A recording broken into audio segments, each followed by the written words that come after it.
आयुषी जी, प्रिय हरिवंश। राधा वल्लभ श्री हरिवंश। महाराज जी, आपके चरणों में कोटि कोटि प्रणाम।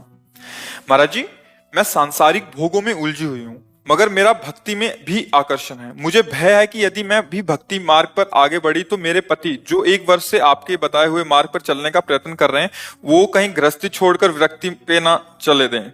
इतना सौभाग्य कहाँ है। वैराग्य को खिलवाड़ समझ लिया है, साधु बनना हंसी खेल समझ लिया है क्या। हरे सिंहों का मार्ग है, प्राणों की बाजी लगाकर जो वीर खेलता है उसे महात्मा कहते हैं। ये भय छोड़ दो। 4 दिन के सत्संग सुनने से कोई बाबा जी बन जाते हैं क्या? ऐसा नहीं। हाँ, सत्संग और नाम के प्रभाव से राग रहित कहीं भी हुआ जा सकता है। गृहस्थी में भी उसी परम पद को प्राप्त किया जा सकता है। भगवान सबके हृदय में विराजमान है। पति पत्नी पुत्र परिवार सच्ची मानो। मत्तः परतरम नान्यत किंचित अस्ति धनंजय। किंचिन मात्र भगवान के सिवा कोई सत्ता ही नहीं, वही सब में विराजमान। हम भूल करके शरीर रागों को, वो हमारे पति, हम उनकी पत्नी, वो हमारा पुत्र, वो हमारे रिश्ते, वो नाते, ये भोग सामग्री, ये भोगना, इसी को तो बंधन कहते हैं। भक्ति में आने पर ये बंधन न रह करके भगवत सेवा सामग्री बन जाती है। पुत्र उत्पन्न करना भगवान की प्रसन्नता का हेतु होता है। सृष्टि सेवा में जो आप रसोई बनाती, भगवान को भोग लगा दिए, प्रसाद हो गया, उसको पा रहे, ये सब भजन बन रहा है। ऐसा नहीं होता कि सत्संग सुनने के बाद कोई बाबा जी बन जाता है।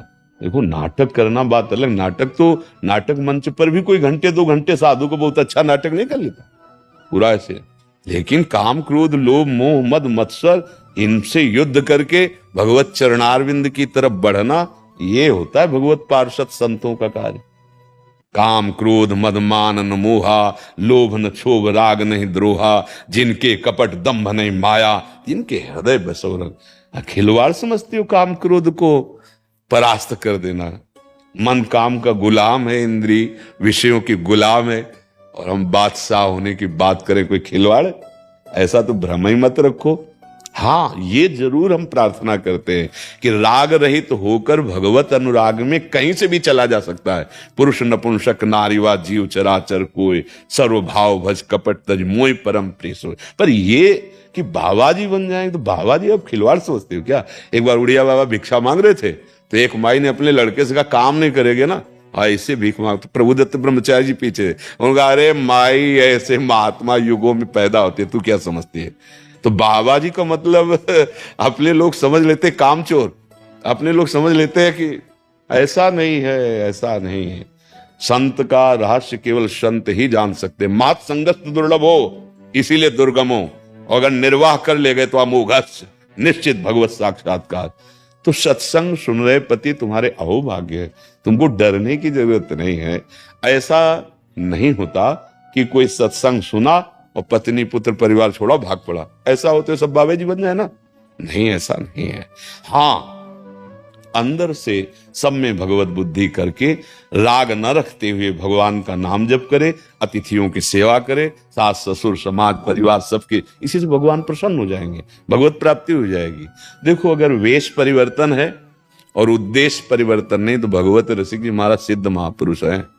वेशधारी हरि के उर शालें, साले माने हम कहलाते हैं भगवत पार्षद, और गुलामी विषयों की या विषयी पुरुषों की तो भाई बहुत ही धिक्कार वाला विषय।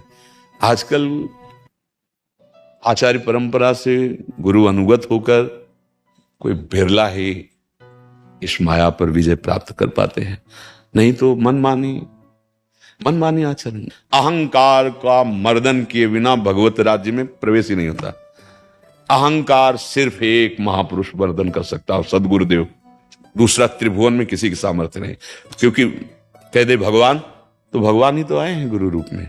साक्षात परब्रह्म परमात्मा हमारी जैसी बात करने के लिए, हमें शासन में लेने के लिए गुरु रूप में आए। गुरु और ब्रह्म में भेद थोड़ी, गुरु गोविंद में भेद थोड़ी। अगर गुरुदेव की आज्ञा के अनुसार चले तो हम नष्ट होता है, नहीं तो फिर 60 वर्ष के हो गए, परमार्थ का ककारा नहीं आता, परमार्थ की स्थिति ही नहीं है। तरस आता है कि प्यारे ऐसे रण क्षेत्र में उतरे थे कि माया पर विजय प्राप्त करके सुराज्य प्रेम राज्य जहां चाहो वहां प्रवेश पा दे।